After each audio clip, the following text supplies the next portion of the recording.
Martinique, départ de la 8e étape entre Le François et Rivière-Pilote, en passant par Saint-Esprit, le Mont-de-la-Valeur, Ducos, le Mont-Nevers, Le François, la côte de Bois-Soldat, le Vauclin, la côte de Josso, le premier passage sur la ligne d'arrivée, puis direction la côte d'Orégade, avec une marée humaine tout au long du parcours.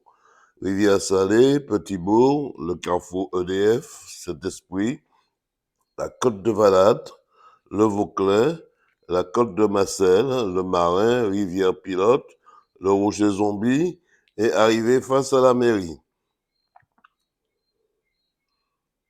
Pour le premier tronçon.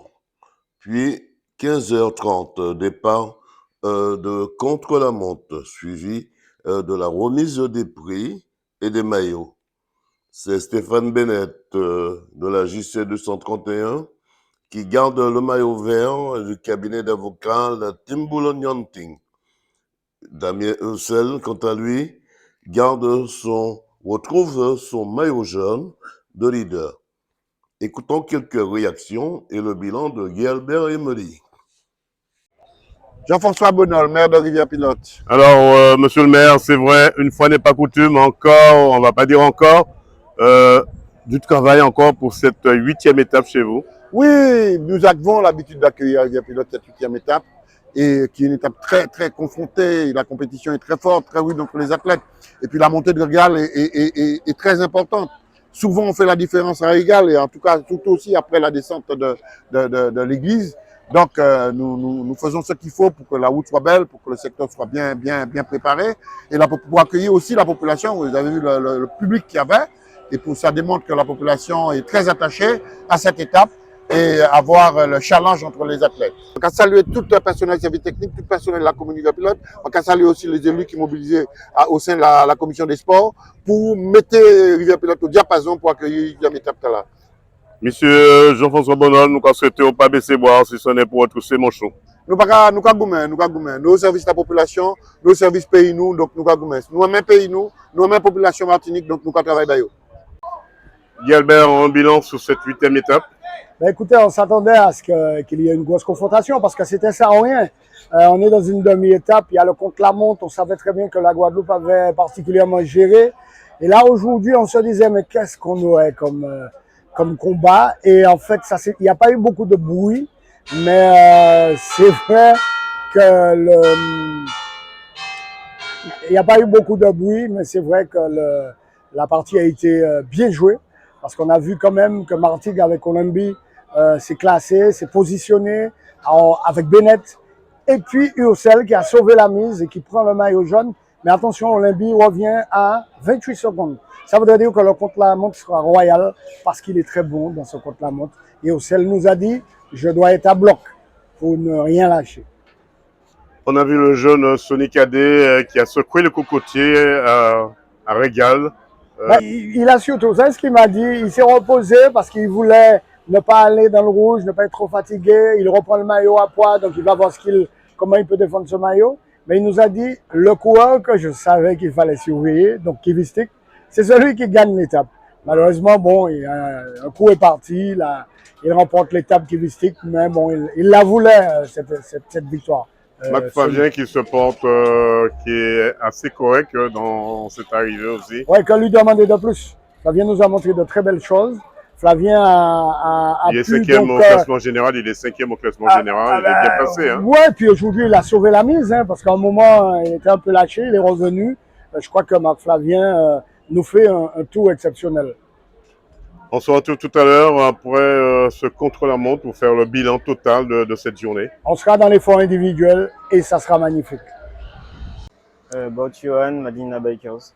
Alors c'est vrai, ce contre-la-montre, comment vous avez géré ce contre-la-montre cet après-midi? Je suis allé à bloc, j'ai fait ce que j'ai pu. Surtout que c'est pas un effort que j'apprécie forcément, que je me suis entraîné dessus durant l'année, donc j'ai fait le maximum que je pouvais. Vous avez bien négocié Marc Capot quand même. Capon, c'était quand même pas mal. Vous avez bien négocié ça. Après, c'était plus sous le plat que vous avez le vent de face. Là, c'est compliqué. Ouais, j'ai un peu pêché sous le vent de face, mais j'ai fait ce que je pouvais. La pointe bornière, c'est fatal pour vous les coureurs Ouais, quand vous arrivez de ce côté-là. ouais, ça m'a fait un peu mal, mais bon, j'ai fini, c'est le principal. Après, il y avait le CCV qui était juste derrière vous. Ouais, Vous avez senti que ce coureur allait vous dépasser. Vous avez mis les boîtiers doubles. ouais, j'ai essayé de le redépasser au fil du temps, mais malheureusement, il m'a dépassé sur la fin, mais je pense que c'est un effort qu'il apprécie mieux que moi, et je pense que comme c'est un bon rouleur, donc il a pu me rattraper sur le plat. Alors, Sonic, allez, deux mots sur le parcours ce matin déjà. Un beau parcours qui me convenait plutôt pas mal. J'ai pu m'exciter dès le début, j'ai pu prendre tous les points de montagne possibles aujourd'hui, ce qui me permet de sécuriser mon maillot jusqu'à la fin de la compétition. Je suis maintenant sûr de le remporter, donc c'est un objectif de plus atteint.